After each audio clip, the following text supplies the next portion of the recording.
What's going on, guys? So we got Gustavo today. And Gustavo, can you introduce yourself a little bit more and tell me a little bit more about yourself? Sure. Hey, Efren, how's it going? Uh, Once again, thank you for inviting me to be part of this podcast. Hey, everyone. My name is Gustavo Mastroianni. I'm the Chief Information Security Officer at Schools Insurance Authority.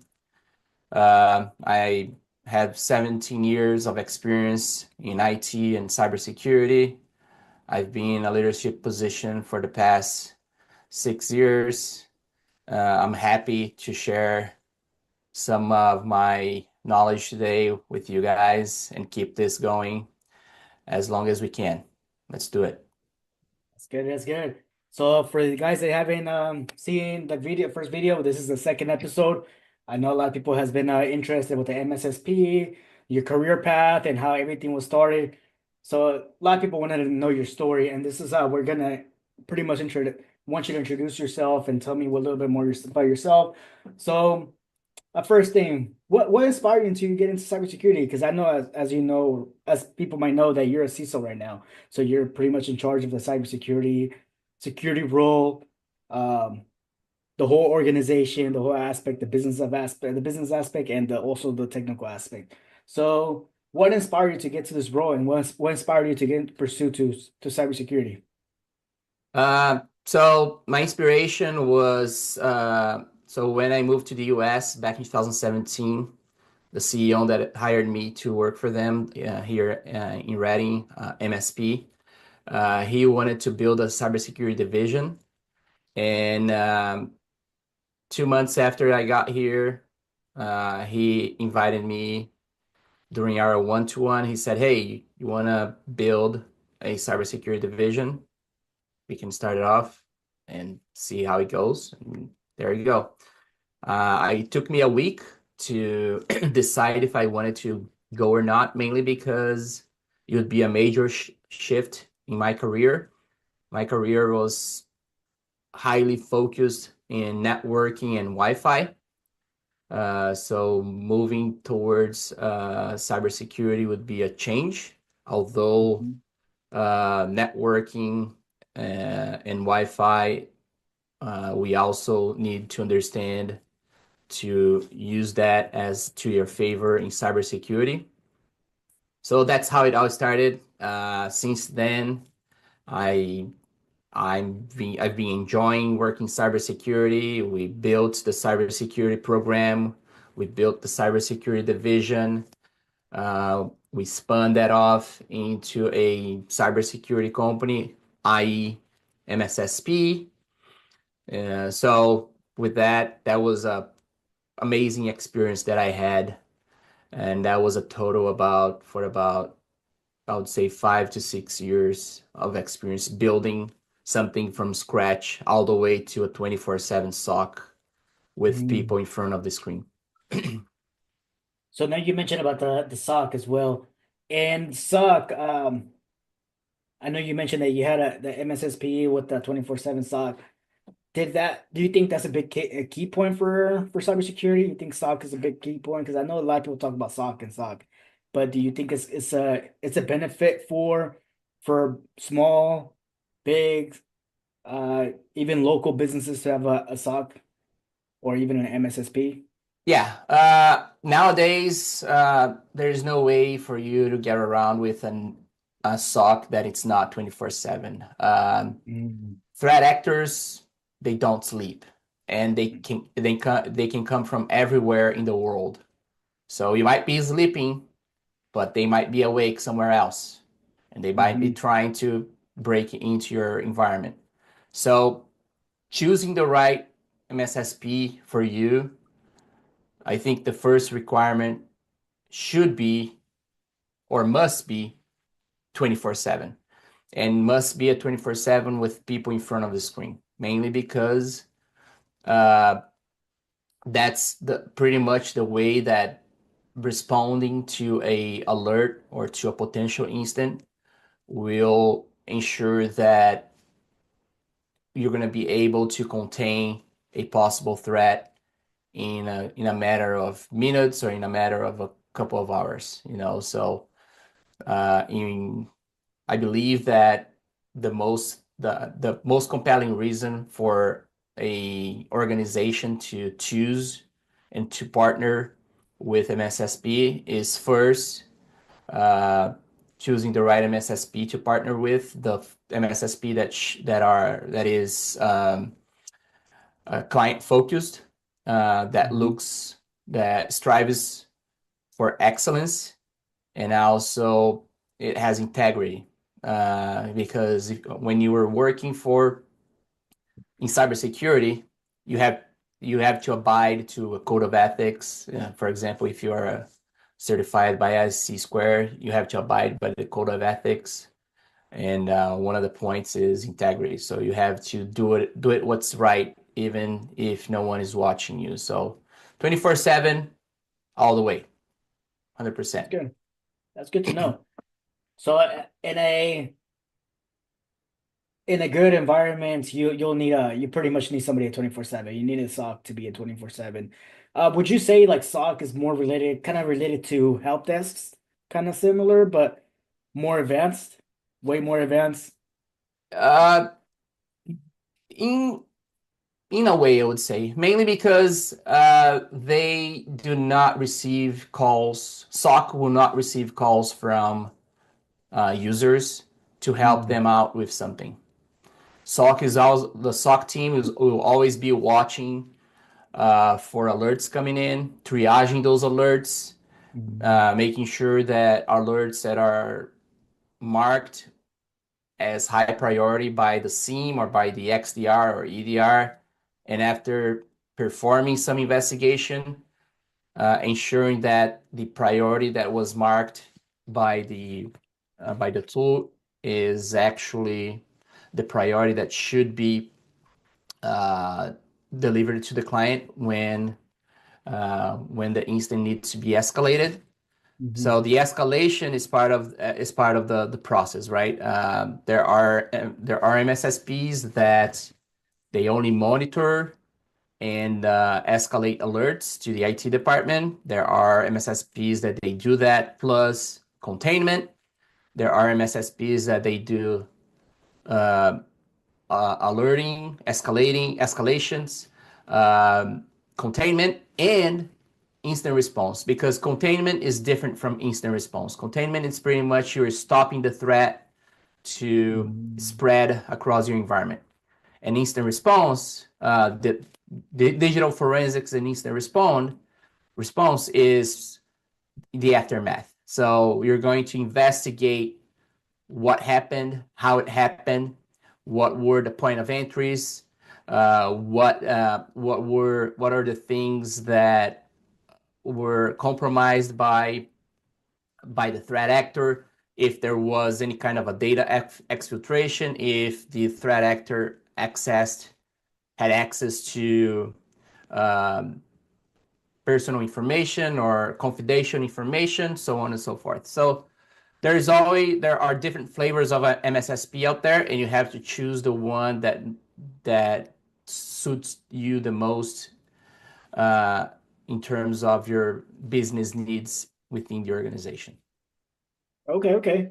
That's pretty good.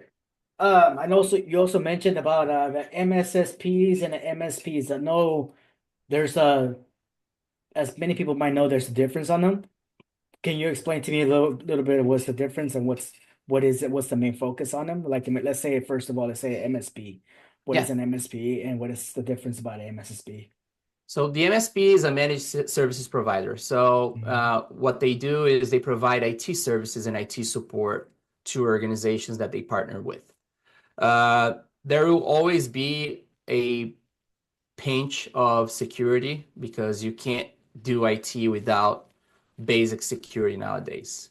Mhm. Examples are blocking some ports, updating firewalls, or installing firewalls, making sure that there is a EDR solution in place, MFA.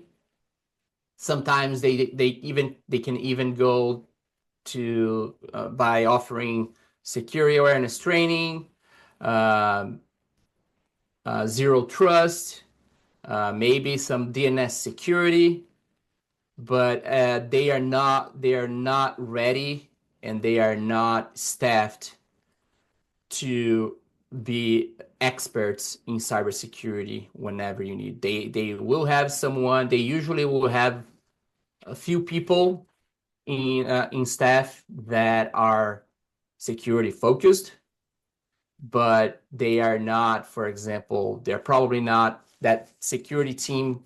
They're probably not 24/7, and they are not highly specialized in all of the tools that a MSSP could could have any specialty on them. So that's MSP.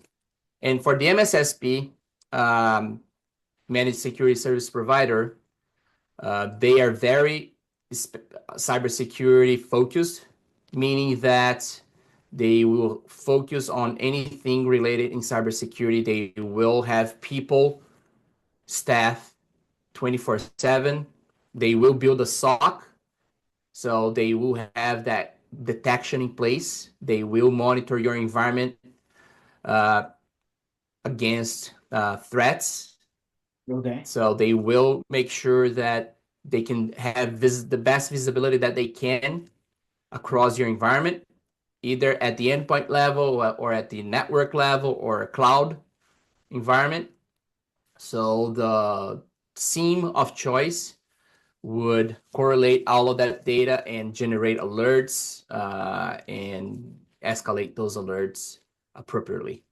That's the biggest difference. And not only a SOC, but there are other cybersecurity services that a MSSP could offer, such as firewall management or vulnerability management, uh, managed EDR. So if you have an EDR, they also could manage it, because Mm. you can integrate a lot of things with the SIEM, so they can uh, collect data from those security tools and security controls that you have in place. Not only in addition to, they might offer you GRC, vCISO services. They might offer also security awareness training, phishing campaigns, the DNS security, but those are managed services, right? Managed security services. Uh, Okay, okay. to complement that, managed security service provider also offer professional services, and those professional services are project based, right? And the Okay. most well known ones, I would say, is security and risk assessments Uh-huh. and pen tests or red team activities. So those are the main ones that MSSPs usually offer to their clients. Uh, Managed services, vulnerability management, SOC 24/7, firewall management, so on and so forth, and also professional services where it's highly focused in cybersecurity, usually related to cybersecurity projects or cybersecurity engagements, such as security and risk assessments and pen tests slash red team activities. Okay, okay. That's pretty good. So they do have a red team. Let's say like that. They do have a red team, and they also like that's when they do the penetration testing. They do um pretty much analyze and figure it out like the phishing and everything else. So that's MSSPs pretty much do that too as well. So that's Yeah, not a more that's not an because I know there's bigger companies that do hire like a red team. They hire people to penetrate their environments. Is that something that MSSPs fully provide as well as a service? yeah. If it's a mature MSSP, they Hmm. usually will provide those kind of services on top of the managed security services, and that's pretty good. Mainly because you can couple that into your security program, right? So Hmm. you're gonna add uh, security controls in place, and those security controls are ongoing, right? Hmm. It's a SIEM or DNS security, patch management, vulnerability management, MFA, uh, cloud security, EDR, and all of those things. But you also need to make sure that first you assess the risk of your organization. You have to understand what's the risk level to the organization so you can check what your risk appetite and then Mm. start working down the list on the findings to mitigate those findings and lower your risk to an acceptable level. Oh, okay, After okay. that, it's also a good thing for you to, because since you implemented some security controls and then you assessed it in your environment, you mitigated other missing controls or misconfigurations or disabled older protocols. After that, the idea is to test how effective your security program is. And to test it, nothing better than a pen tester, a good pen tester, or a red team activity. That will take your security program to the next level, because then what they're going to do is they're going to check what the vulnerabilities are. They're going to try to exploit those vulnerabilities in a way Hmm. that it's not harmful to your organization, and then they're going to provide you recommendations based on the exploitation that they were able to perform during that engagement. So Okay. that will, and the final goal it is to demonstrate the impact of that exploitation. If you can demonstrate the impact of that exploitation, you can uh, uh, prioritize that finding appropriately according to your risk appetite, and then you can choose that finding to be the first one to mitigate. Or if you need budget to mitigate that finding, you can use that to help you to find that budget and work that as soon as you can. So the impact is also lower to your organization. Okay, okay, okay. That's pretty good. So, do you think it's a high budget for a company that should be? Do you think a pen test will be cheaper or is it gonna be pretty expensive for a pen test and red team? It all depends on the size of your organization. Mm. A paint test can vary from $10,000 to almost Oh, $100 or even $100,000 and more. oh shoot. Uh, for example, I can tell you that usually a pen test engagement is about 40 hours total Okay. in average, depending on your objectives, of course. Hmm. But you you can use that as a guideline. Uh, and for a 100 employee, about 300 assets, it might cost you about 15 to 18 grand for that engagement per year. So you should do that in a yearly basis, test your Hmm. environment in a yearly basis. But today's pricing is about between 15 and $18,000, and it can go up if you want to test it more, if you want more hours, if you want to make sure that you sweep out your environment. Hmm. And of course, there could be uh, different environments as well. And we're only talking about an internal pen test. We're not talking about an external pen test. We're not talking about a cloud environment pen test.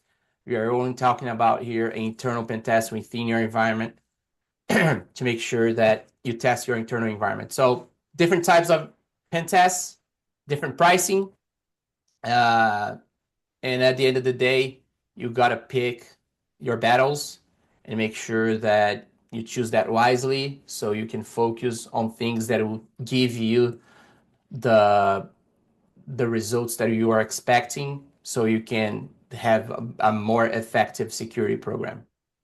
Okay, okay. Shoot, that's a lot of money, man. 10,000, the cheapest? Yeah, it's not cheap because Yeah. those pen testers, they are valuable. They are people who are very intelligent. They know what they are doing. They they have skill sets that normal Not people do anybody not have. has. Yeah. Yeah. That's some skills right there, man. That's not, I don't think it's something that is teachable. Well, it can be teachable, but it's gonna take a long time. It's teachable as long as you apply yourself, as long as you do Hmm. labs, as long as you have the opportunities within the organization, as long as you want to be a pen tester, you can do it. It's only a matter of having that can do it mindset, and you will be Hmm. able to do it. Depending on the situation, may take more time because sometimes the organization is sponsoring you, is helping you, is giving you the right opportunities that can that goes along with your learning process. Hmm. But not a lot of people have those opportunities. So again, it takes time. For some, may take less. For some, may take more. But it's up to you to achieve that goal if you want to be a pen tester. That's pretty awesome. So do you think that it's good to start in the blue team to understand the fundamentals of stuff like that, learn the defense system, then go to the red team and be a penetration tester? Would that be the route, or pretty much just gonna jump ship and go to red team? Trying to learn I've the seen that people would do better if they start at the blue team first and hmm then goes to the red team. The reason why is because you learn how to defend, you learn how to implement security controls. You learn what the blue team is would see in terms of alerts, in terms hmm of instance, if there is threat actor trying to exploit any vulnerabilities within the environment or try to escalate their privileges or try to move laterally hmm or try to evade an EDR or try to bypass security controls or trying to uh, do some techniques like pass the hash. They will all see that on the screen. They will see that on how the SIEM would alert. So knowing those things, knowing how the defensive systems work, will give you the ability to have the opposite mindset when you are on the red team. Meaning hmm that how can I bypass those tools, or how can I uh, make less noise as possible while I'm performing some TTPs, right? mm Um, techniques, and procedures. How can you do that? How can I do that without ringing a lot of bells? Because there will be a point where good SIEMs that are well configured and well maintained and well monitored, they can see the the beginning of a potential attack. mm So having that in hand, knowing how it works, will make sure that you try not to make a lot of noise at the beginning of your pen tests. And and that's a good thing because one of the objectives of your pen test, for example, could be I want to enhance the detection engineering of the blue team. And by doing that, the red team will have that in mind. So at the beginning, they can try to make as less noise as possible. And Okay. then in conjunction with after the pen test is done, in conjunction with the blue team, you can work together to enhance the detection engineering. And part of that is the purple team, right? The purple team sits in between, but not a Okay. lot of organizations have a purple team. So they do they try to get to the red team and the blue team try to get together to enhance the security controls, the detection rules, and all of that. But more mature organizations, they will probably have a few people within a blue purple team, which is that team that will sit in between the red and the blue that does the that I would say checks Oh, okay, between okay. those two teams. So again, it's a pretty good, but not a lot of organizations have the opportunity to create a purple team within their organization. I think that would be a more of a budget thing because it's you're paying someone else just gonna be a referee. Would you say Yeah, that? it's not a referee per se, but it's a team that will analyze the results, and they Oh, will okay, okay. also be because they will have the mindset of the red team, and they will have the mindset of the purple team, the blue team, and by having those two mindsets, it's not going to be a referee, but they will all work together with one goal to Oh, okay, enhance okay. security and then also to create more exploitation opportunities for the red team. So it's a Mm, combination of a lot of things. okay, okay. That's pretty cool. I know. I heard about the what was it? Gray hats. So is it similar? It was the same thing, right? It just they just named it differently, or No, it's a different thing. So a gray different hat, thing? white hat, gray hat, and black hat, they are related to the pen tester side, meaning on Oh, the okay. red team side. Uh, so white hat, they are there to help out the organization. Hmm. They are there to identify bugs and vulnerabilities and report that to the vendors and report that to the organization. Gray hat, they are not. They are in between the black hat and the white hat. So the black hat is like it's out there not to help too much, Just to right? be They malicious.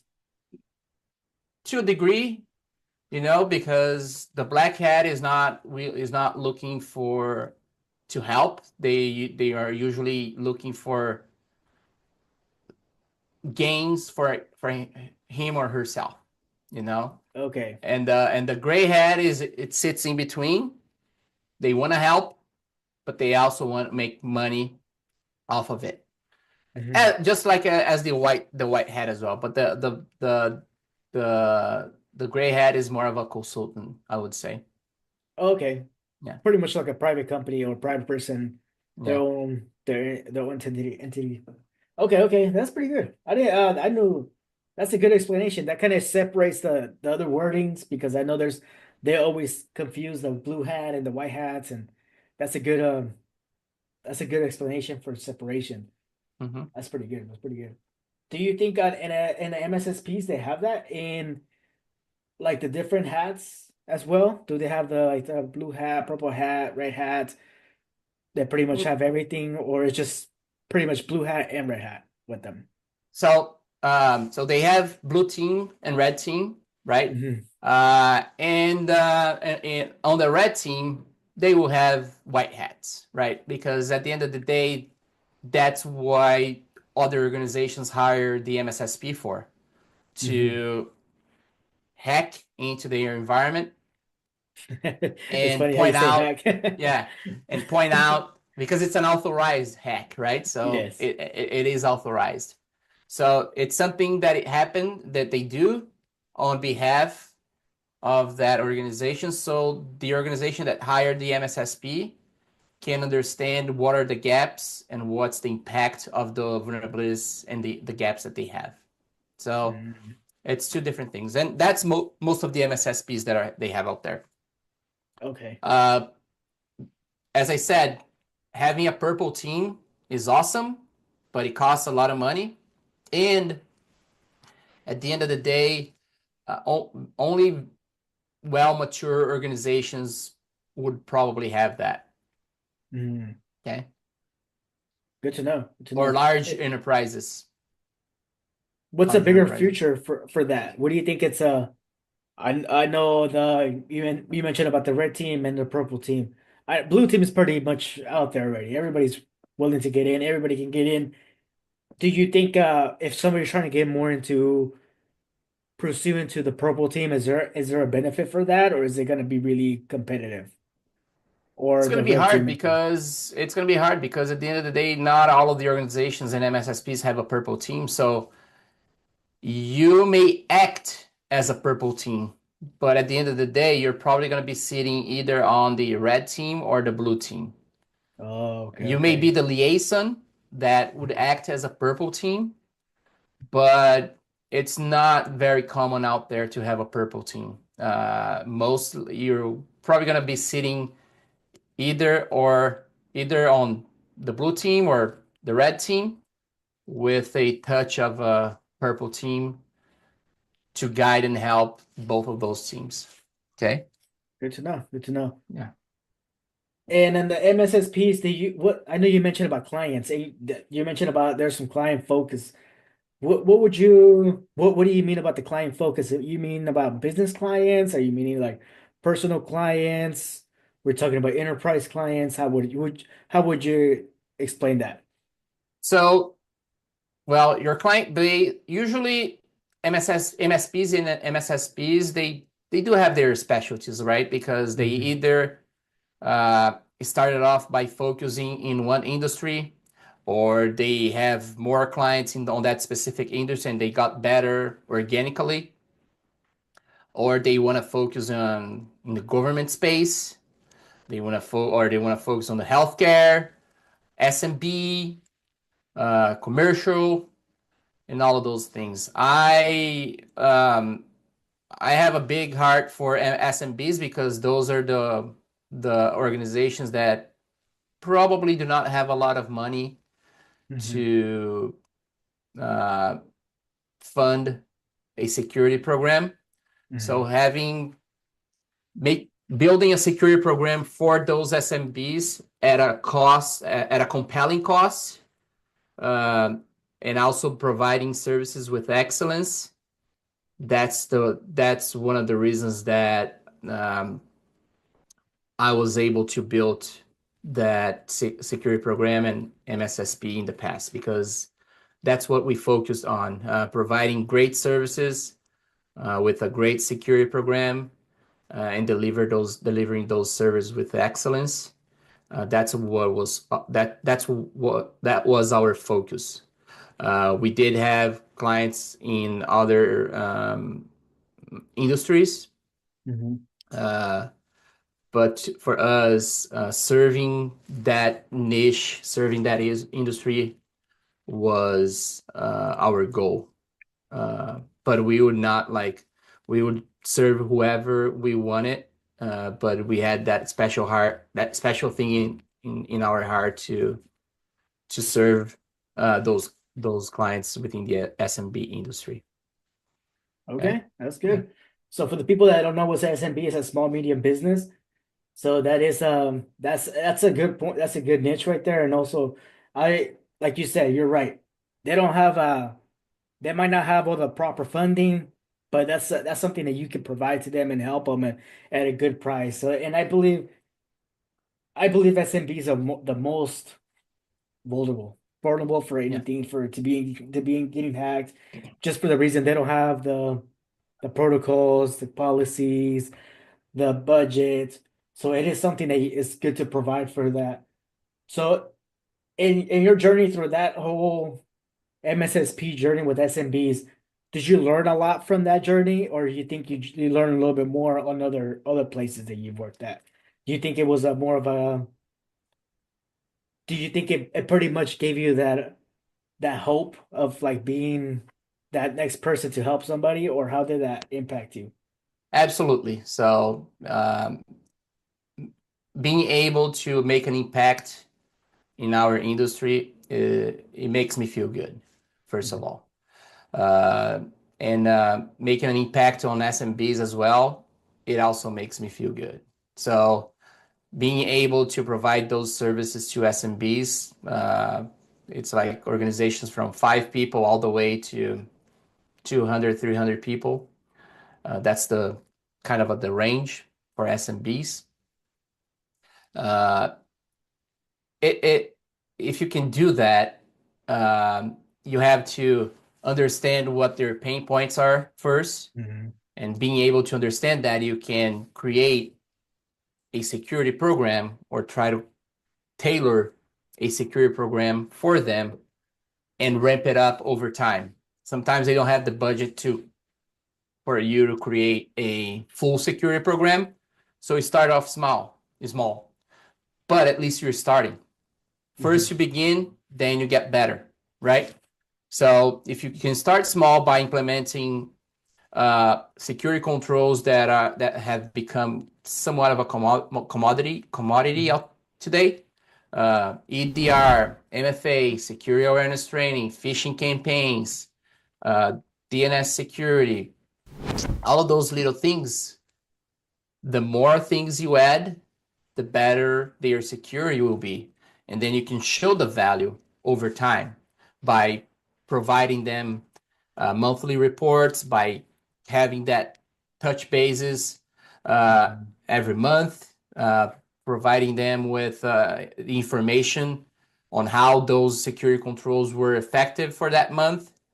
That's the way to go. You're gonna win the client over time. Hmm. Uh, and the more you can educate your client on how important is adding more security controls and creating that defense in depth Hmm. strategy, so you can achieve a full managed security program that will be helpful to the client and understand, okay, I need to create a budget for this. Hmm. Let's create a 3-year plan. So let's start off with the first year and then the second year and the third year. By creating that plan, it helps you to understand where you're at and helps you to understand how to be better within the next 2 to 3 years. So that's one of the things that you can do to help out a SMB. Create that plan because they are probably not going to have enough money to uh, fund a full security program right out the gate. Okay, that's good to know. What would you give an advice for somebody, let's just say for small, let's say SMB, a small medium business. So what would you recommend them for like what tip would you give them to first work on? It was like, hey, you know what, you need to work on your networking security. You may have to work on your policies. You might have to do some phishing campaigns.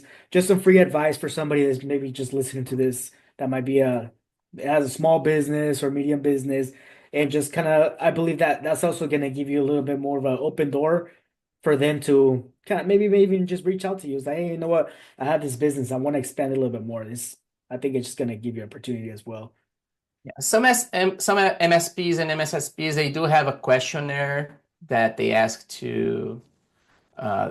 ask Awesome. the customer to answer it, but I'm not a big fan of that. I think if you want to do it right. And Hmm. the right way to do it is to performing a security and risk assessment of the environment.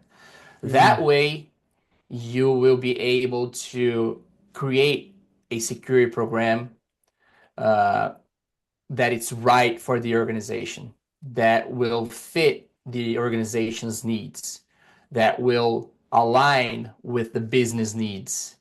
Because you have to balance business and security. Hmm. It can't be unbalanced. Hmm. So the first step, perform a security risk assessment that will identify all of the gaps. If you're missing a EDR, or if you're missing a security awareness training program, or if you're missing DNS security or whatever, Hmm. uh, that will be called out on the security risk assessment. Awesome. Obviously, that at a very high level, you can quickly identify some things by performing some quick checks in the environment. But again, if you want to when you do something, do it right, Hmm. because it may be a little bit more expensive, but in the long run, it will save you a lot of money. And for those SMBs that are thinking of not creating a security program, or working or partnering with an MSSP, Hmm. I would say something.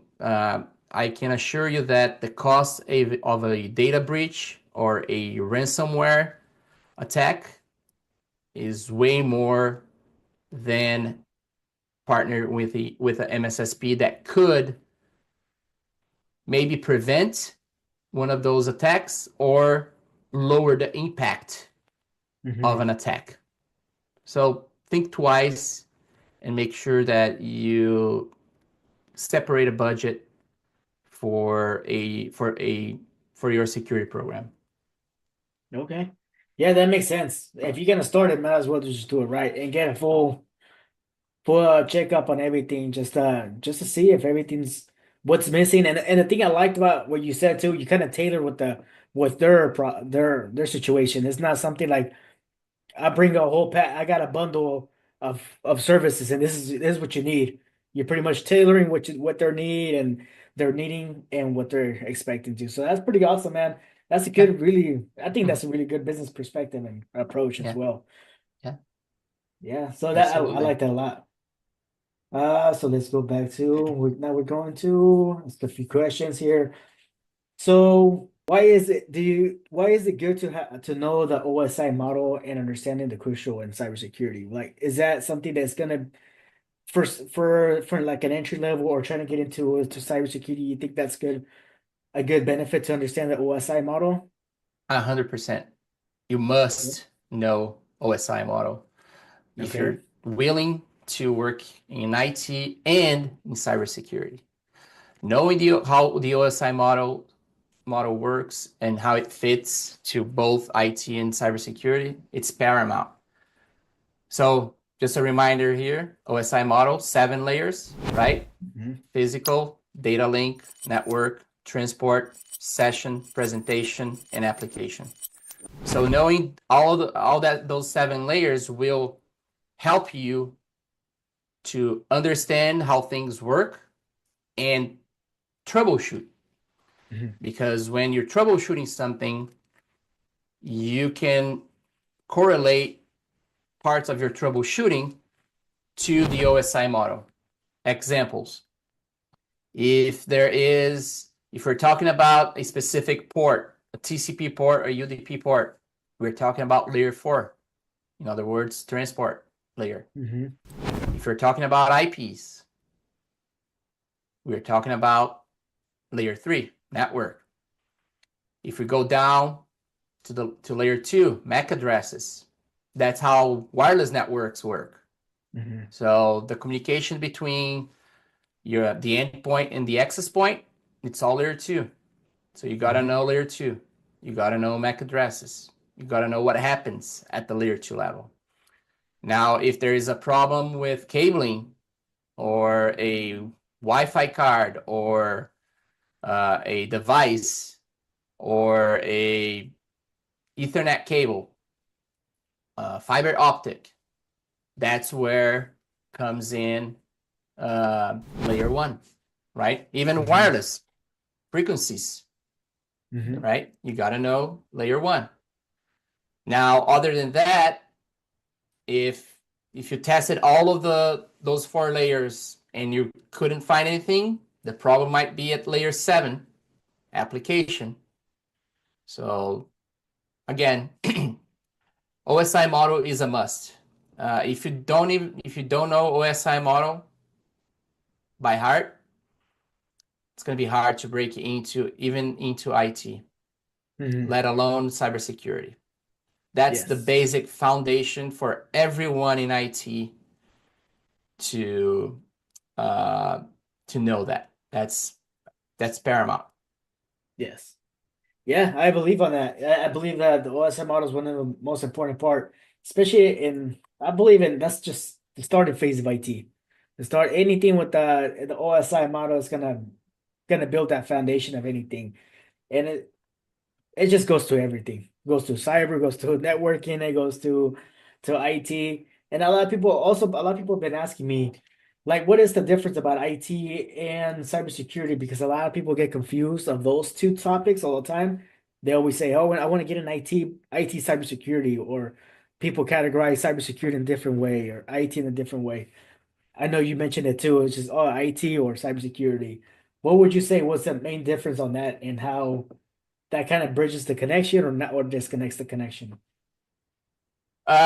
So IT nowadays, IT cannot live without security. And of Hmm. course, security cannot live without IT, right?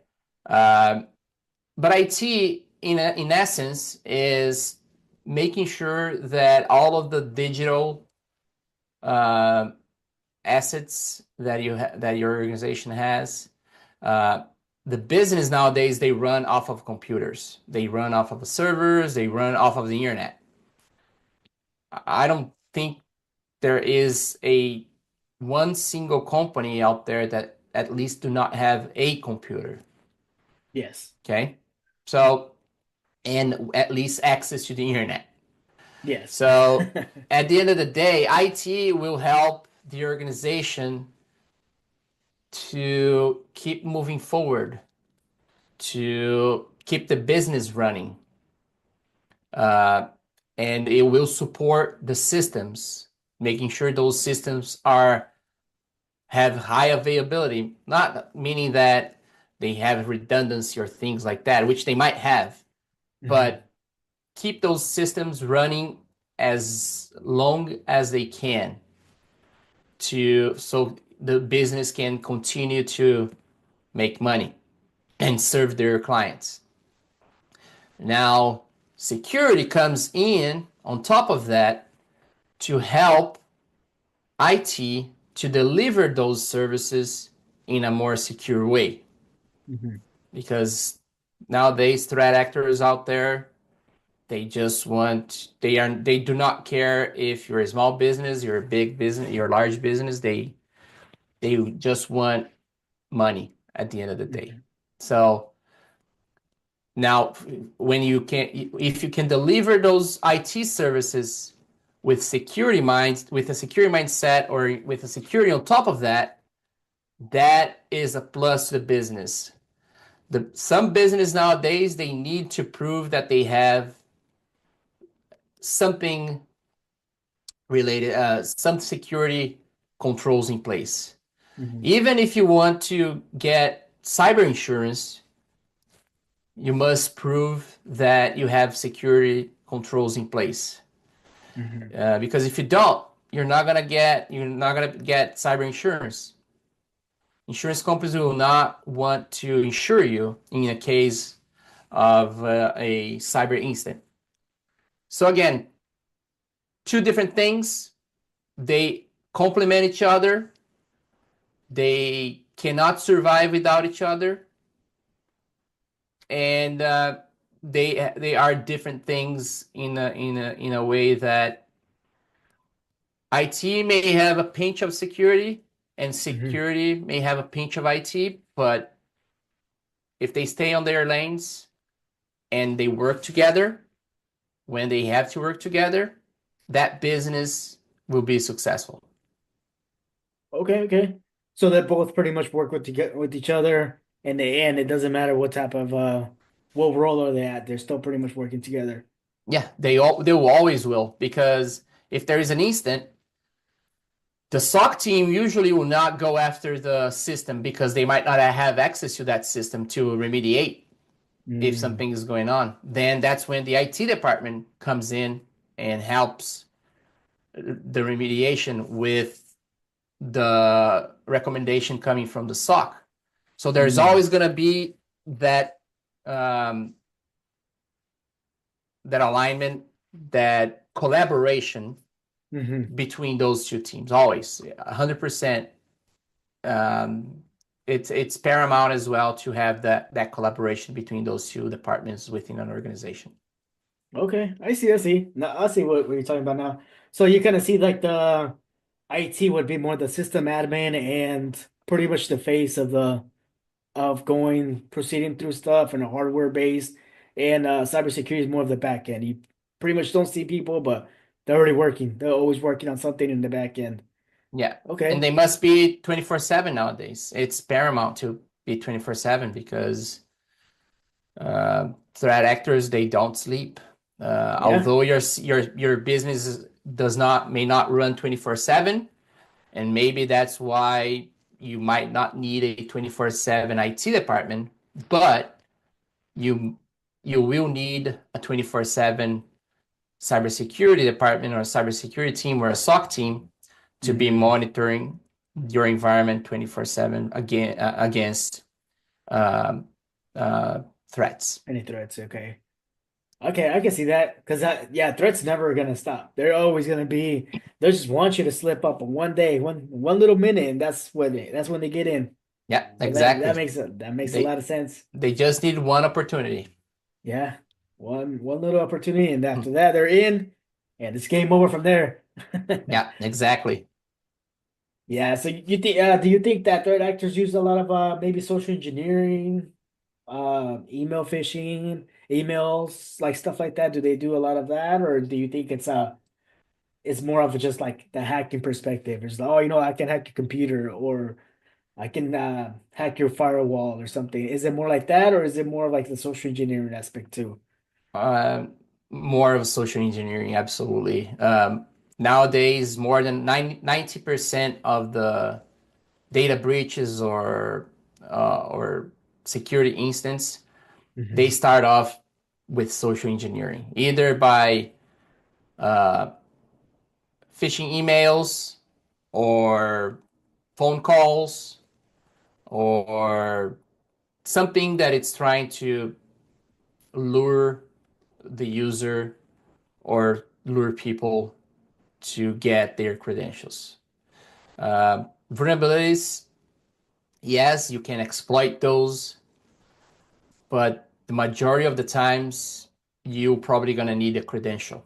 And by Hmm. needing a credential, the easiest way to get those credentials is by getting a user to Pretty give it much to exposing you, them to, yeah, give it to you, and that's the way to go. So, yeah. I think that's one of I believe that's one of the toughest parts to figure to kind of stop because you don't know how it is, and it's just all talking, it's all chatting, and you never know. mhm. It's the toughest part. Yep. Uh, have you noticed that it's just been growing, the social engineering aspect? Has it been like more of a threat now since in the past or in a few years? It has been mostly like that for most of the past years, I would say, mainly Okay. because threat the threat actors are getting more and more sophisticated, Uh-huh.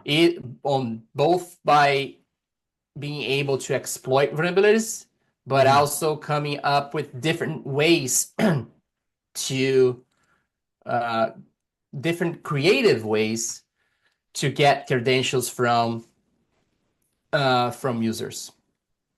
They Hmm. create fake websites. They try to take advantage of disasters, Okay. situations, such as the That's a LA good, very fire. good. That's some really good points right now. Yeah. Oh yeah, and I think I seen you post that Yep. they had multiple fake websites and they were targeting the people with the fires. That's a really good topic. If you want to talk about that, that'd be great. Multiple fake domains, not fake domains, but malicious domains, I would call it. Hmm. That was one example. Another example was during the CrowdStrike outage as well Hmm. in July. They did the same thing. They created lots of malicious domains so they could pose as CrowdStrike support to help Oh the shoot, organizations. that's Yeah, tough. that's not good. They try to take advantage uh, of people that are willing to help, Hmm. um, and try to take advantage of them. And for the LA fire, as an example, they were trying to create like um, kind of like GoFundMe, Hmm. where you can donate money for a cause. Um, but they create fake websites, and what you're doing is you're not helping anyone. You're just giving your money away to To threat some random actors, person, yeah. and that's not a good thing to That's do. So tough. That's tough. Yeah, especially just like you're trying to help somebody and this just that all that stuff is pretty much gonna backfire on you. Yeah, that's that's why pretty you much have the to. That's why you have to try to always go through the uh, legitimate ways that you know, like go Okay. to the CrowdStrike website, call the CrowdStrike support coming that you can see on the website. If there is any kind of relief fund to those who were affected by the fire, check if it's a official government website or if it's a reputable um, organization that does that constantly over and over Mm. again when disasters happen. So that's the best way to go, and not just believe in someone who might shared a post from someone else, and Yes. then that can generate a cascade effect Mm. that could affect a lot of people and innocent people that are just have good heart and they are Hmm. willing to help someone else. Yeah, unfortunately, they pretty much take advantage of people's feelings and just see if they're willing to help, or they take their emotions basically. Like they see their emotions, and like the fire, a lot of people got pretty much emotional and they wanted to help, so they pretty Mhm. much took advantage of that. And I did see that you had a list of the domains. If you don't mind me asking, like where do you get those that information, or where can you find that in the public internet? So um, I usually get the threat intelligence coming from government agencies, the cybersecurity government agencies, since I work for a state agency. Okay, Um, I'm that makes able to sense. subscribe to the threat intelligence that comes from MSISEC, Okay, and for specifically, and also from California CSIC. I don't remember what it stands for, but you can look it up. California CSIC. Specifically for that, for the LA wildfires, I got it from Call CSIC. okay, And then for the CrowdStrike outage, I got it at first from MSISEC, and then I added more domains that came from a reputable DNS security company called mm, DNS Filter. okay. Good So to you know. have to be aware of what's out there to not only to help the organization that you work for, but also share that threat intelligence across the board, so other people who might not have access to that threat intelligence Hmm. to use that to their favor so they can protect themselves against those malicious attackers. That's good to know. That's good to know. Yeah, because I've seen the page, and that was a lot of domains. I Yeah, think that was, yeah, it was easily more than 40 domains I seen. much It more was a than that, lot. many more Yeah, than that. I think it I was see. about hundreds of that. Yeah, it was. I think it was like 6 pages full of domains. So Yeah, it was a lot, and yeah, I think yeah, I think it had like 40 in each page. No, not even more. It was a lot. yeah. It was a lot. I can tell you it was a lot. It was not uh, just like 5 or 6 domains. It Yeah, it could, was multiple I would ones. say, a couple between 100 and 200 domains Yes. around that. Yeah, that's insane. And that's gonna constantly happen. So it's just like something that we're all gonna have to look into it. And that's good to be sharing that information. If it's like something that we can help each other out, it's great, especially for the Hmm. people that like to doing this. That's good to have. Yep. Um, so yeah, what else can you tell me a little bit more? Can you tell me a little bit more like how things are going towards like the MDRs, any threat managements that you think that's gonna grow, or something like any application softwares that you think is gonna end up growing, or there's something that's gonna maybe come by and replace it, like AI or something, or new things coming out. Do you think there's anything like that is gonna change? Yeah. So one of the things that I've been seeing happening out there is automating and triaging the low level alerts. Okay. So to take off the burden out of the SOC analysts, because they're Alert fatigue is a thing. It happens. Hmm. You ended up getting so many alerts that sometimes it might happen you to overlook one or the other, and that's not Mm. good. So I've seen I've seen vendors, security vendors, creating new products that what they do is they try to automate those alerts as much as Hmm. they can, and working with AI as well, right? So they embed it with AI, and they try to automate that as much as they can. Uh, I'm still a believer of people. Hmm. People is the most valuable asset of an organization. And when you have people, you have brains, and Hmm. people can learn a lot. AI can learn, but people have that way of thinking that AI do not have. Hmm. So doesn't have. So again, a combination of those two things will probably be the future within the next 2 to 3 years.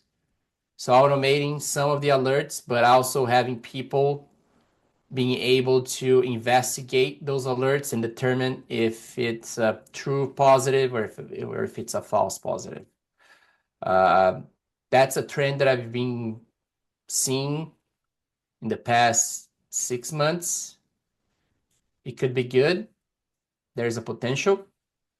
Some MSSPs are already doing that, uh, so they can minimize, increase their accuracy in false positives and true positives, but also lower the MTTD, mean time to detect, and lower the MTTR, mean time to respond as well. Hmm.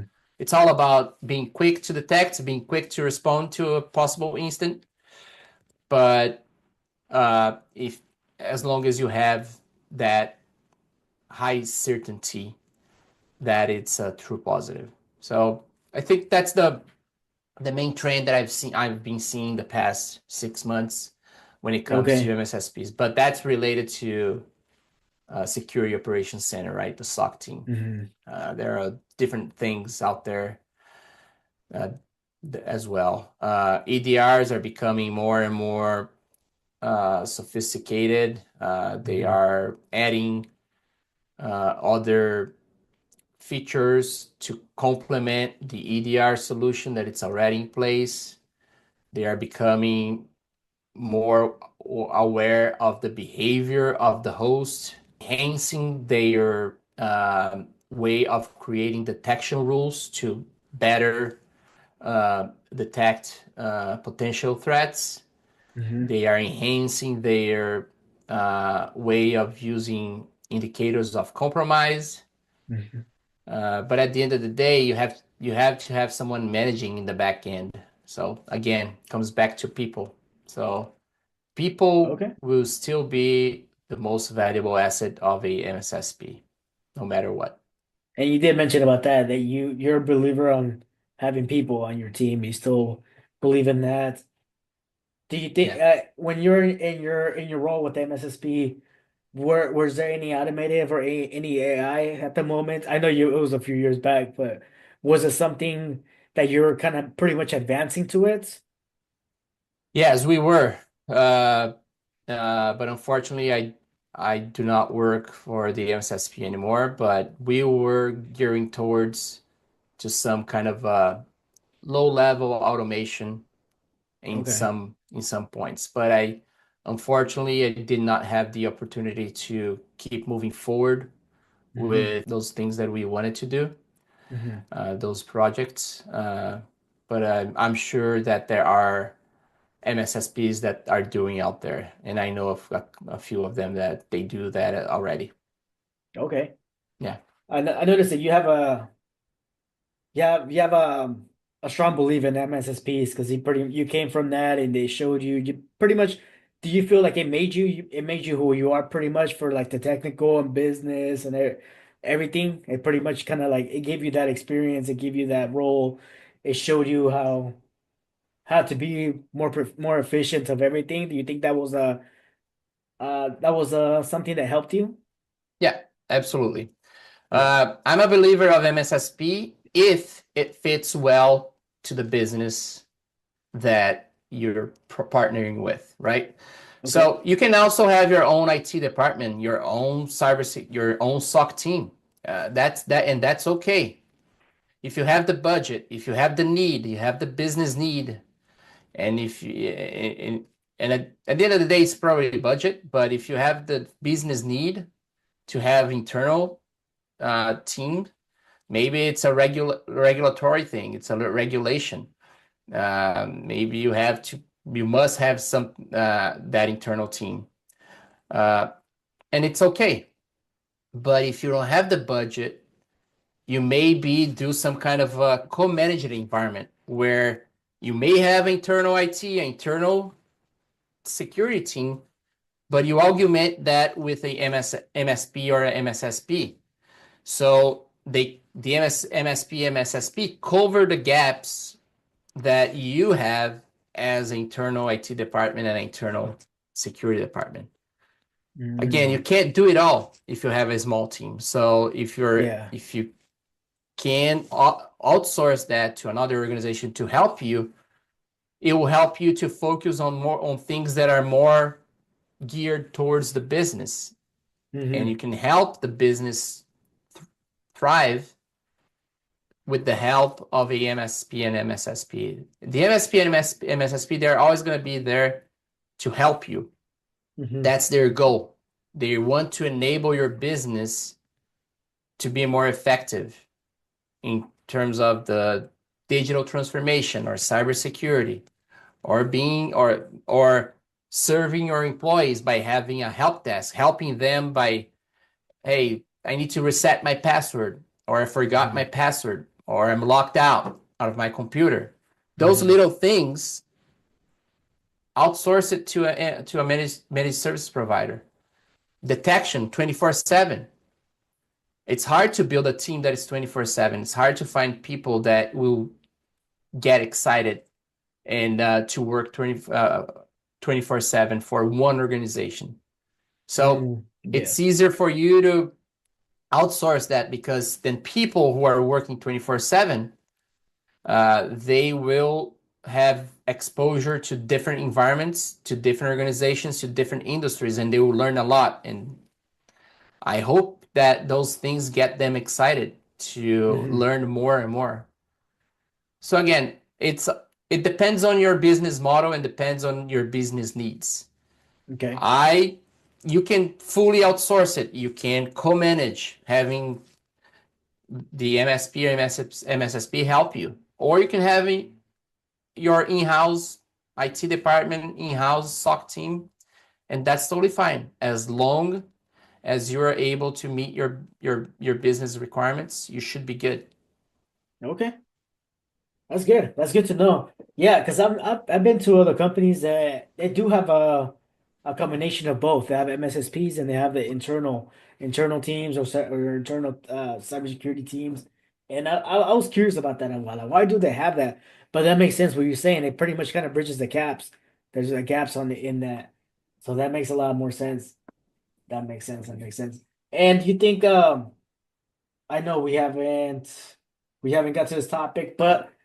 For the MSSPs, do you think it's a good entry level for that, or is it something that if you're pretty much working for an organization, a bigger organization, if you want to go to MSSP, would that be the route, or is it going better to MSSP than going to an organization for growth? What gets you excited the most? Okay. That's the difference. Yeah. You may love what you do in the organization that you're Hmm. working with, and you only have one environment, Hmm. right? So it's theoretically it's easier.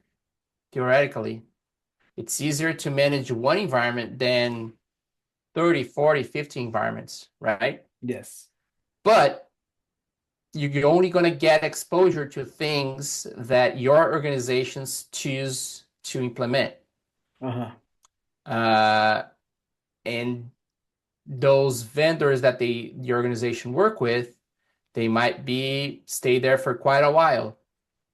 They Hmm. might have your organization to sign an agreement for 3 years, for 5 years, or whatever, you know.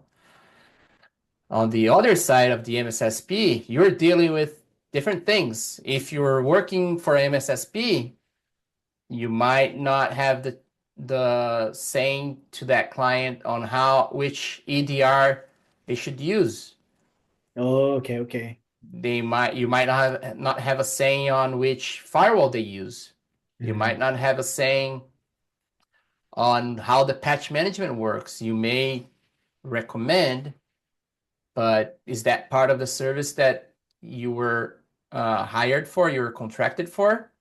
So back to your question, I would say there is no right and wrong Hmm. on either going to work for MSSP or working for a security team that it's in-house to a medium to large sized organization.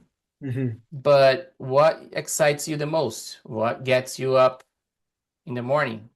Is it that passion that you have to help multiple different organizations and learning different Hmm. ways of doing things, troubleshooting things, investigating different types of incidents because they are being the alerts are coming from different environments, or you want to be very good in one single environment and make sure that you can be the you have the keys of the kingdom. You know how things work. You know all the processes. You know people, uh, and you can secure that organization as much as you can. So there's no right and wrong here.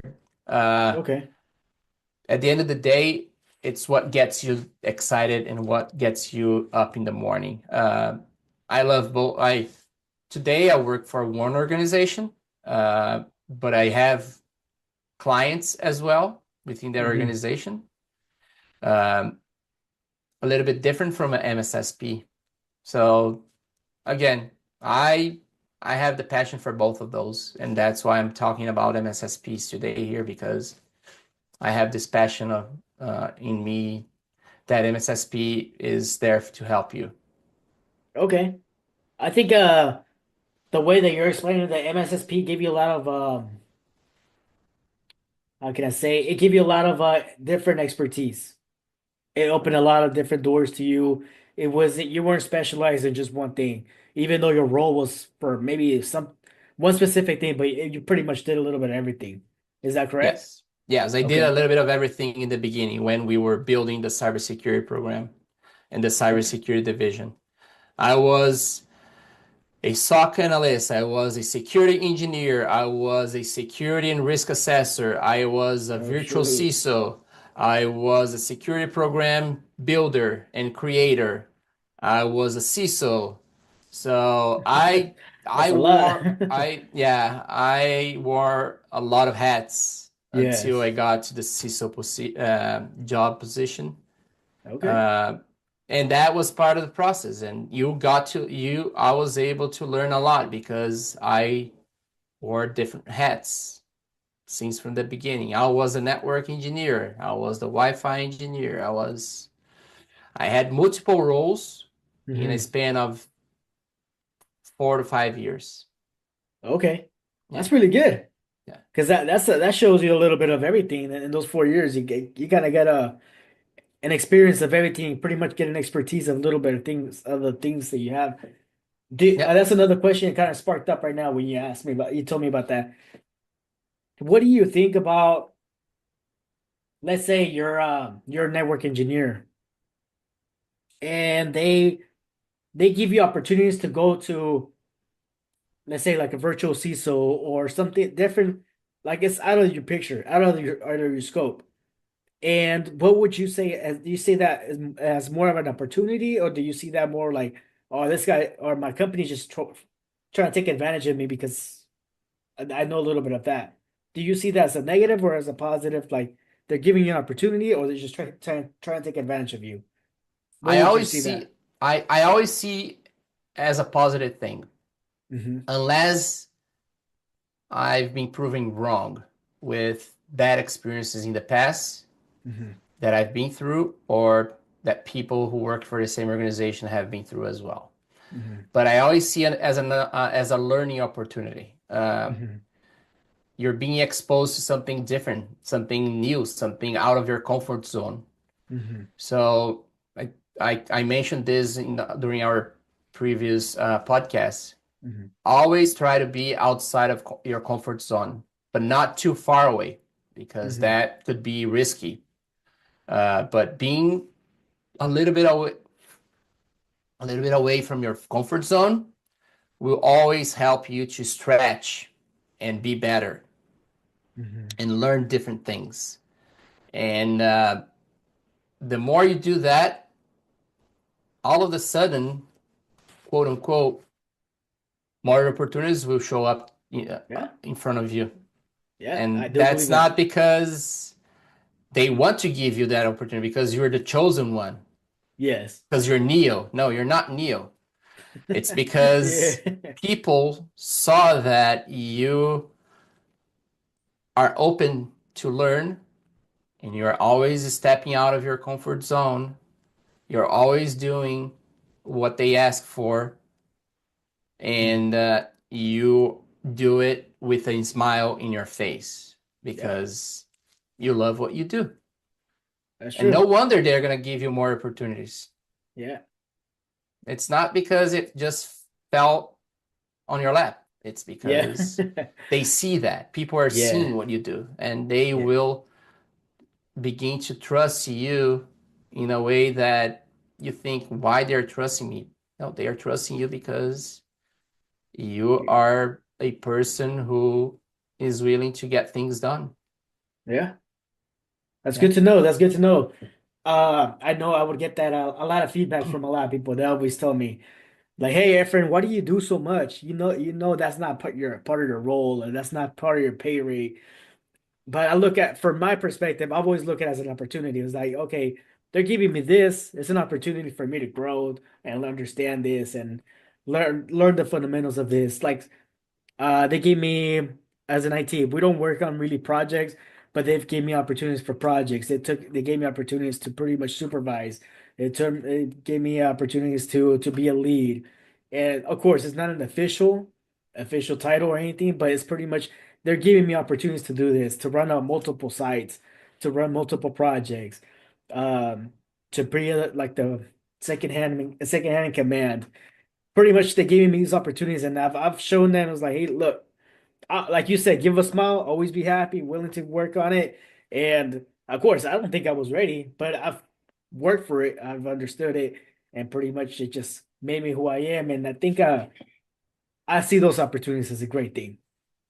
Yeah. And So, for those people who told you that, hey, why are you doing this? It's not part of your job role or job description. yes, People will do this. So yes, again, don't let ever somebody tell you that you can't do something. yes, People can do it themselves, and they will tell you you can't do it. So hmm, that's how it works. yes, They're gonna always try to stop you. Don't let hmm. them tell you you can't do something. Just go ahead and do it. No, I appreciate that, man. That was uh, that was something I wanted to get from you too. Okay. So let's go. Now we're going into we're going to talk about a little bit about security technologies and labs and hands-on experiences. So what would you say, like, in, I know we're talking about you, we talked about labs earlier, and I know you mentioned about some great labs that you mentioned before, like Try Hack Me, some Cisco labs, physical labs, and you also mentioned another one. It was something related to Blue Team. I Yeah, forgot so where. yeah, so there's a certification called Blue Team Level 1 and Blue Team Level 2. They are pretty good. Okay. And their price is fair for what Mm-hmm. they offer. It's a training that you do, and they have a lot of labs, and you're gonna learn to be not to be a SOC analyst, but you're gonna learn how a blue team or a SOC analyst what they do on the day-to-day basis, right? And Hmm. blue team level one, it's kind of like being a SOC, entry level SOC, Okay. okay? SOC analyst. I'm sorry, entry level SOC analyst. Uh-huh. Uh, try hack me. They just created a certification as well that Okay. it's pretty much similar to blue team level one. Okay. So, and they do have a lot of, and they have labs that you can Hmm. pay like in a monthly basis. Okay. If I'm not wrong, it's about 12 to 15 bucks a month, Yeah, it's and you around there. have It's not that expensive. it's gonna get you access to a lot of labs. So again, resources nowadays is way easier compared to the old days. Yes. Um, what you mentioned about packet tracer, that's really focused on networking and Hmm. kind of focused on Cisco devices, and Yes. that's okay. But it gives you the ability to understand how networking works. Yes. Uh, physical labs, sure, you may have one like some servers that people are not like organizations are not using anymore, outdated software that of course organizations would not use that anymore, but you can Yes. build your own thing. Hmm. You can run Oracle VirtualBox if you have Hmm. a beefy machine. You can run multiple VMs. You can run a Windows VM. You can run a Kali Linux VM, Hmm. um, and you can learn from it. But at the end of the day, the Try Hack Me and Blue Team Level 1, those are the pretty good ones that will give you a good understanding of the blue of a blue team and of a sock as well. Okay. Yeah, I know. Try hack me, and I know you mentioned about the other one, the the blue team. I think they are pretty credible. You just mentioned that. Try hack me. I've seen it multiple places, multiple places. Yeah. Also hack the box is one of them I heard about. Um, I'm currently using one. It's called Less Defend. It's pretty fresh, so it's still pretty good. I like that one a lot. So yeah, but yeah, try hack me. I believe that one's more like a red team, but I'm kind of surprised that they got to the blue team perspective. So that finally they did that. So that was good. As long as you are learning, Yeah. uh, you're good. Yeah. You may choose your platform of choice, but as long as you're Mhm. learning, it's Yeah. all good. There are some learning uh, platforms that are well recognized out there.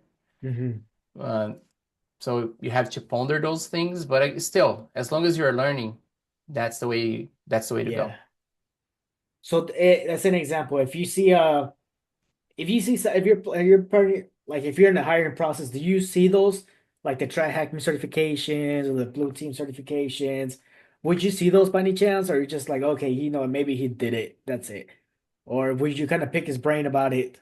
Well, I see it, and of course I'm going to ask questions about it. Yeah. I'm not just going to believe because you may you were able to pass or you did some labs, but what have you learned from it? Hmm. Let's test it out. Let's see if Hmm. you actually learned. Um, Again, you may have all the certifications you want, but do you have the knowledge? Yeah. So you have to trust but verify. Yes. That's true. That's true.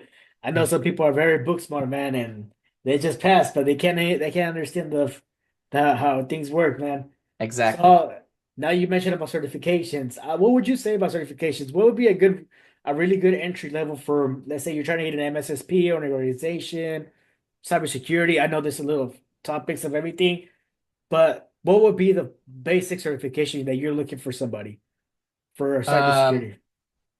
CompTIA, Security Plus, Network Plus. There are other CompTIA certifications out there as well. Pen Pentest is Pentest was specifically to Pentest, but CCNA from Cisco. I will Hmm. always recommend that one, no matter what. I hear From great things about CCNA. Yeah, ISC Square, the certified in cybersecurity CC, the blue team level one. It's pretty Hmm. good. The certification that Try Hack Me just created, there's a potential to be good as well. Um, Microsoft certifications like Azure, AWS certifications, maybe. But to me, the most important ones are the ones that will provide you a great foundation. So CCNA, CompTIA Security Plus, uh, ISC Square CC, certified in cybersecurity, um, and I would say Blue Team Level 1 as well. Okay. So they'll be like your four main ones that you see. Pretty much like they'll be like the ones that you're looking to. I would love to see those in a Yeah. resume. Okay. What do you think about the CC of IEC Square? Do you think it's valuable or is that it's just pretty much like a certification? They just throw it out there just to It's a help you good get it. certification for entry level. Yeah. It gets you a general understanding of cybersecurity. Okay. Okay. So it combined with Network Plus or Security Plus and CCNA, and then Blue Team Level 1 will give you a pretty good, solid foundation, Okay. coupled That's good to with know. experience if you can get as well. Yes. Yeah, that's pretty good. My goal for me, it was more like going to the Security Plus and just kind of skip the CC. What would you say on that? Uh, it's as long as you apply yourself on Security Plus, uh, get the CNA. CNA Uh, is one of the ones I want to. uh, if you don't want to go all the way to On CNA, you CCNA. may go to Network Plus. It also gives you a good foundation. Hmm. Uh, you may skip CC if you want to. That's okay. As again, you gotta have the knowledge. Yes. Certification is good, but you gotta have the knowledge. If Hmm. you see that CC, you got the knowledge from other places, it's fine. No Okay. man, it's okay. Uh, if I would recommend one or the other, I would recommend Security Plus over CC. Okay. Good to know. But Good to know, I man. would not recommend CC. I would always recommend CC as well, but it's Yes. just a matter of what you have in your what you have in mind Yes. for your goals. That's good. That's good. Pretty much like what's in your standing so far, how much you know. If you're like fresh into cyber, I say CC would be the best route. Yeah. Okay, so this is another one. What should an entry analyst focus, like cybersecurity analyst, focus on network security, mail security? What would SOC analyst? What would be the best focus for them if they want to get into a entry level SOC analyst? Networking and systems. Networking They system. must know those That was two a quick one. things. Yeah. And then of course cybersecurity concepts as well. Okay. And learn how to triage alerts and how to investigate that first line of investigation. Hmm. What are the tools that I can use to investigate that alert? Like, okay, what's the destination IP address? What's the port that it's trying to exploit? Hmm. Is that IP address considered malicious? Hmm. Is there a file hash involved in on this alert? Um, is it using different processes on Windows? Is it escalating privileges within Windows? So knowing networking, because then you gotta know IP addresses, ports, protocols, and all of that. And Hmm. knowing system, knowing processes within that operational system. And let's talk about Windows here to be more specific. You know Yeah. processes, you know Windows event IDs, you Hmm. know specific services that run on Windows, and if something happens to that specific service, it might be an indication of attack. Hmm. Um, if there is a file hash that is considered to be malicious because it already has an IOC for it, IOC for it. Hmm. So knowing systems that you're going to work with and for, and knowing networking, key. And then you're going to learn security concepts on top of that. Okay, okay.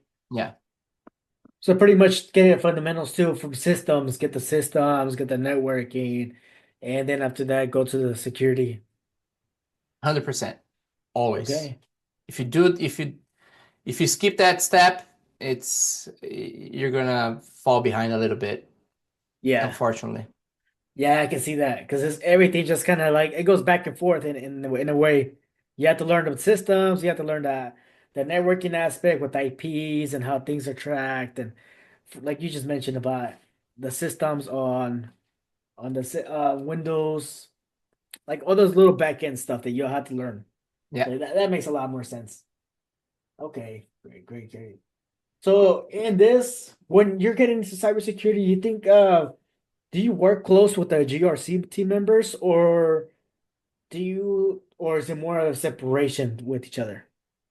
They are separate, but when when the report comes out, then you work together, right?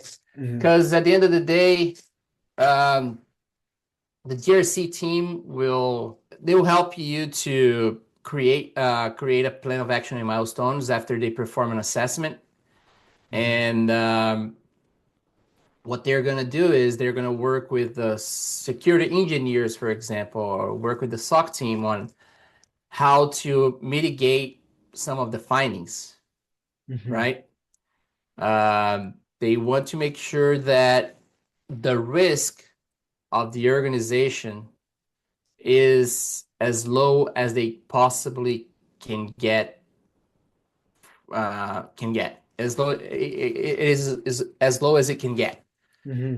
Um, and there has to be some kind of collaboration between those two teams because one is operations, the other one is GRC.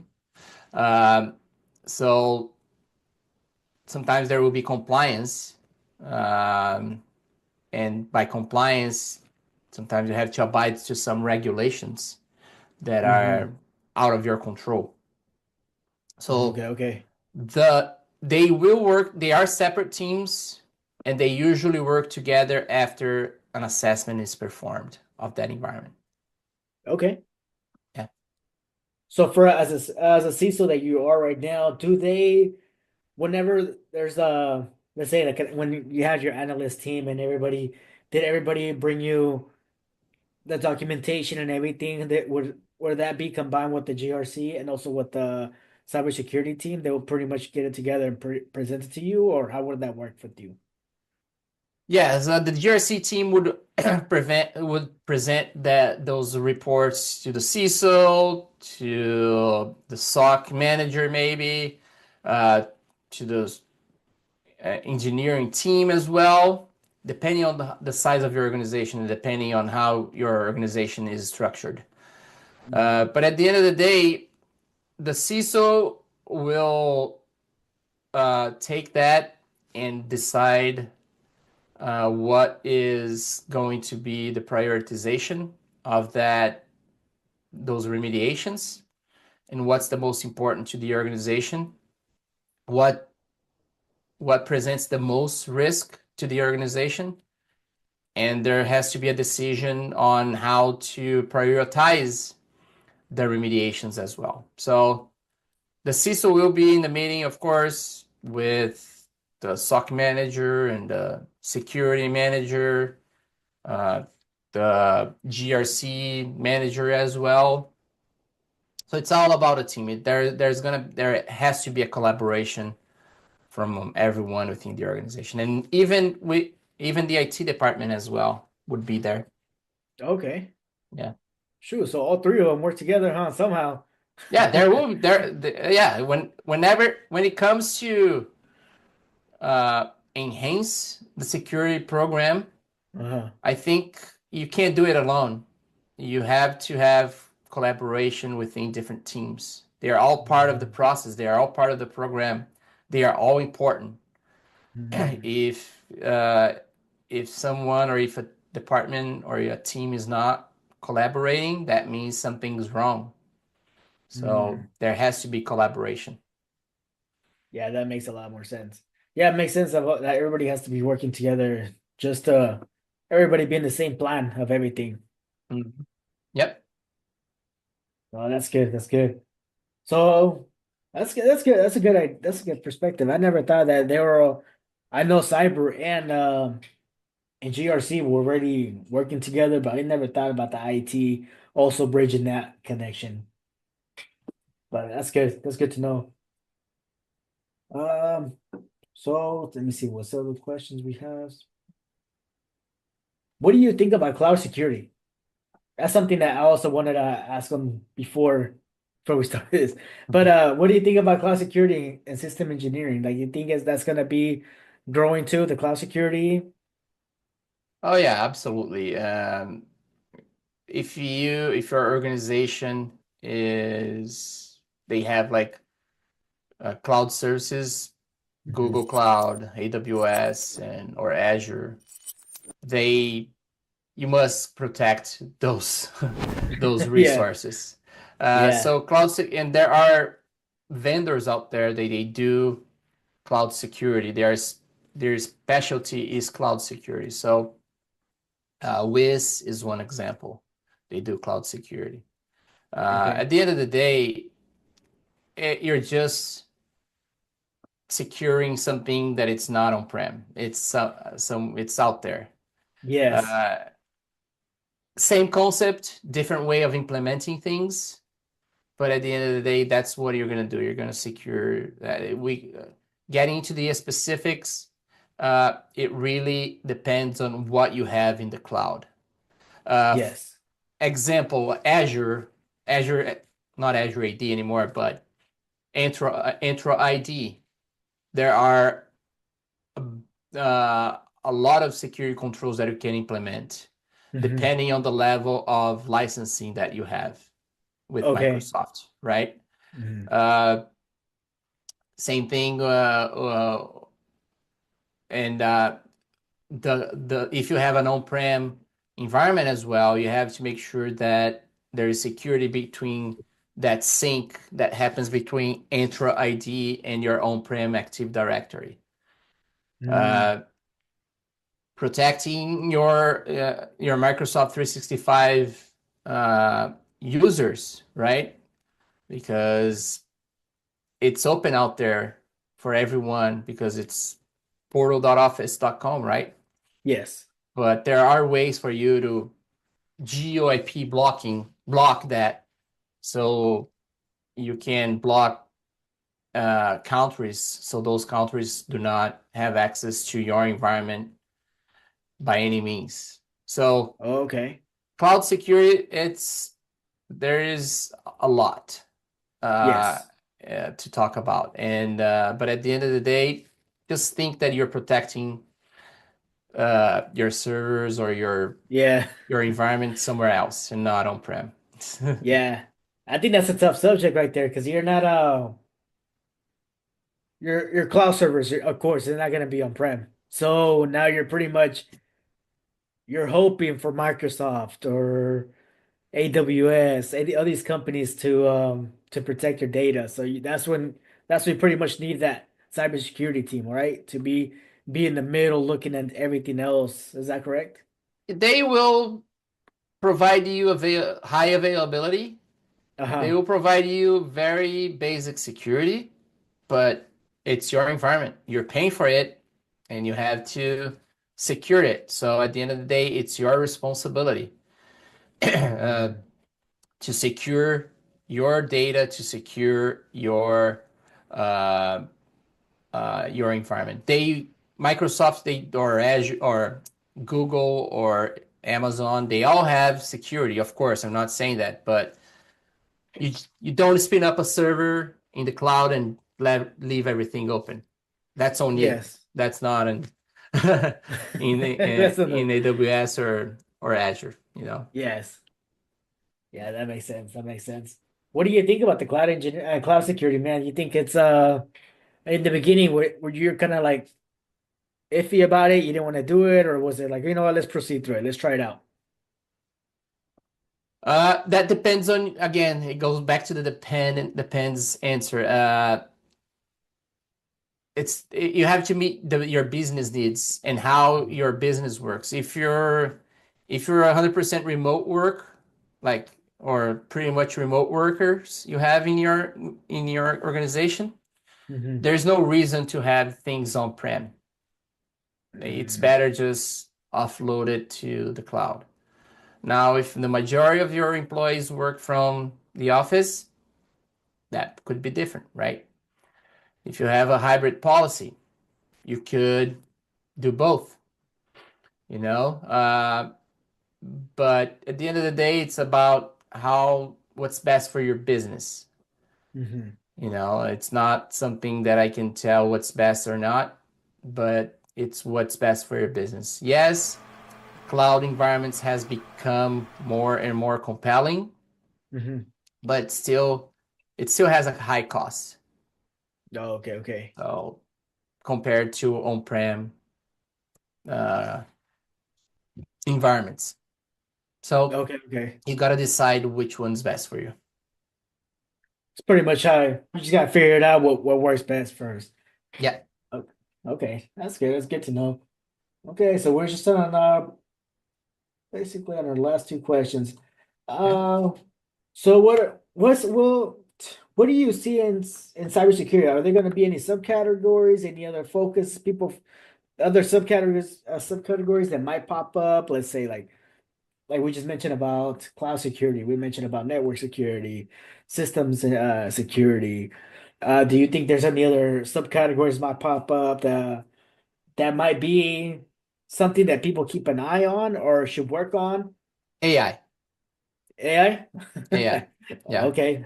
That was a quick one too. Yeah. AI. AI is just booming over Yes. like a lot. So you gotta learn how to integrate AI within your environment and how to secure your environment against insider threats and Hmm. outsider threats that could use AI to malicious activities, you know? Okay. So learning how to secure AI, how to make sure that your data is not going to be exposed either intentionally or unintentionally by either a user that it's not tech savvy or for Hmm. a user that knows what they're doing. Hmm. So to me, one of the biggest things that are going to be needed for the next 2 to 5 years is someone who knows how to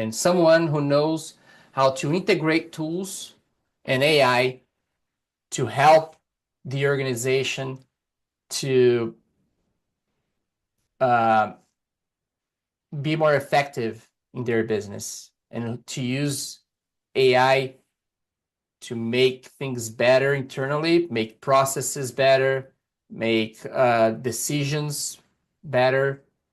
And at the end of the day, the business will thrive if they use AI in a way that will help them to uh, be more effective. Okay. Yeah. So AI is definitely going to be one of the biggest ones. It's going to be like one of the, I could say like beneficial and also risky, just for the Yes. things that you can input and the things that it can pretty much translate and what makes it okay.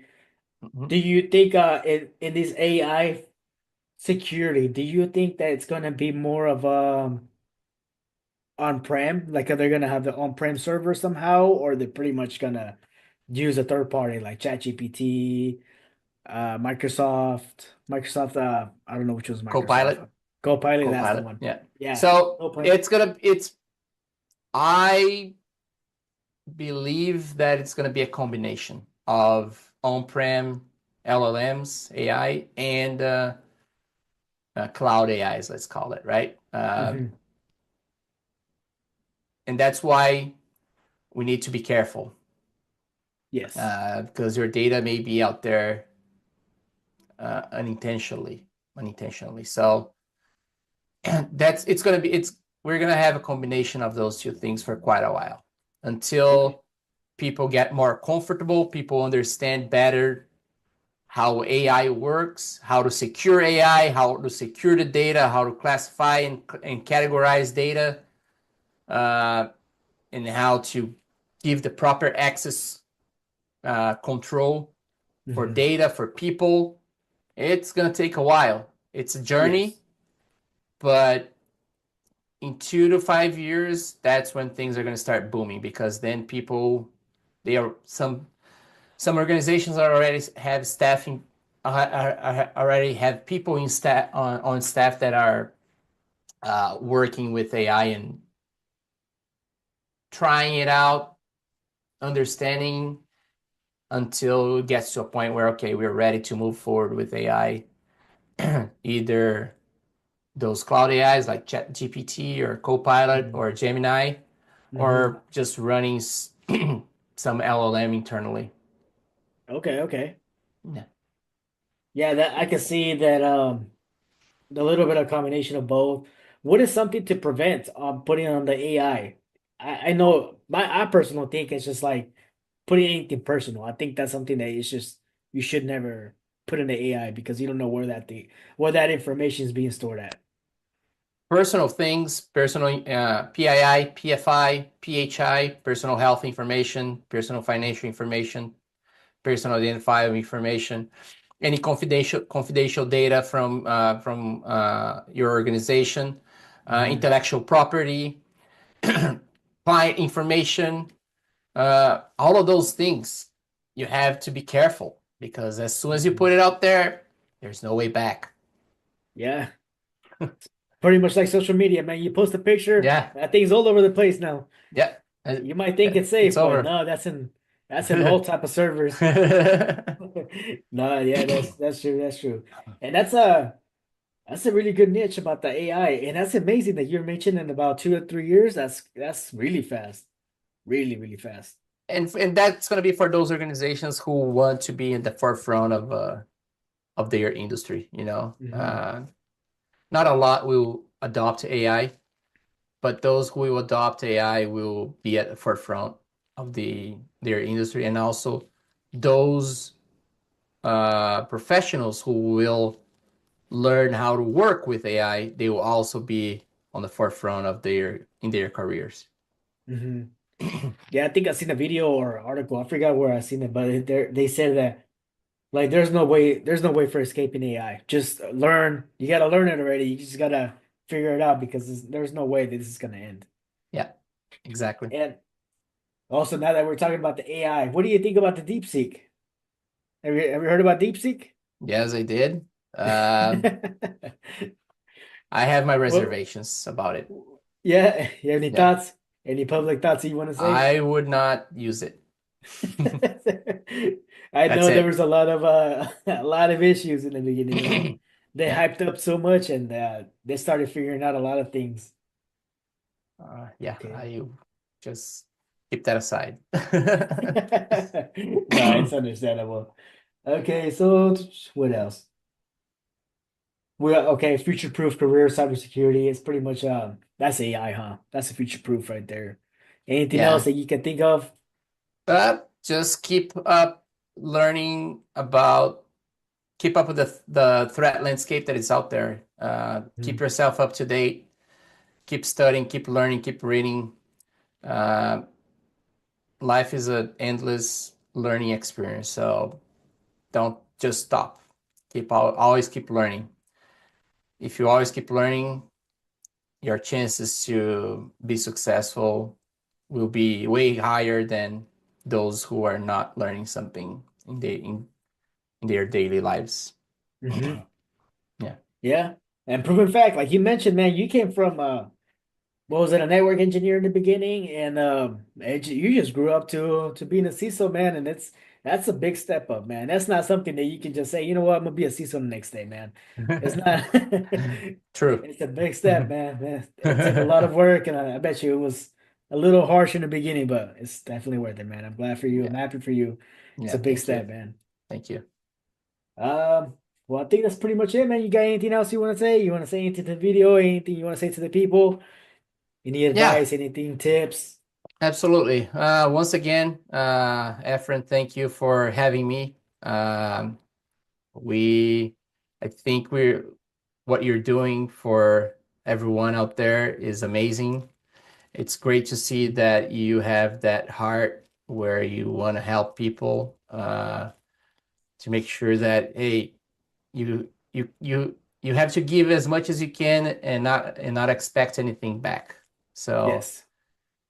I appreciate it, man. and everything you're doing is pretty good, and keep up the good work, keep up being intentional, keep up being intentional, keep up being trying to help other people. I truly believe that there's a future out there for you, and you're going to be great. Okay. Thank you, And man. Thank you. for everyone who is listening, I do appreciate you taking the time to listen and watch this podcast. I hope the information that Efren and I provided to you today is useful. And if you have any questions or concerns, please do not hesitate in contacting both of us. Drop your comments on the chat on the video, and we will be more than happy to answer all of those questions. Thank you, man. And again, man, you were here turning famous, man. You told me that you were 3 hours away, 4 hours away, and people are already noticing you, man. So True. That yeah. was amazing. So more to come. I know we're gonna have more videos coming up soon. Yeah, We'll figure out more topics little by little. But yeah, I'm glad that we were able to get this. And of course, thank you again, twice again. We might be the third one and fourth one, and we're just gonna keep going, man. Keep going, and exactly. we'll until you get tired of me bugging you, man. That's not gonna happen. We're Nah, together but on this. yeah, no, thank you, man. And again, I appreciate everything, all the advice for sure. Giving me give some good advice, and thank you for the positive feedback, and that's great, man. I'm glad that that's you're noticing it, other people are noticing it, and it's it's a little motivational, man. It motivates me every day. Keep it up, man. Yeah, thank you, thank you. Okay, so that should be it, man.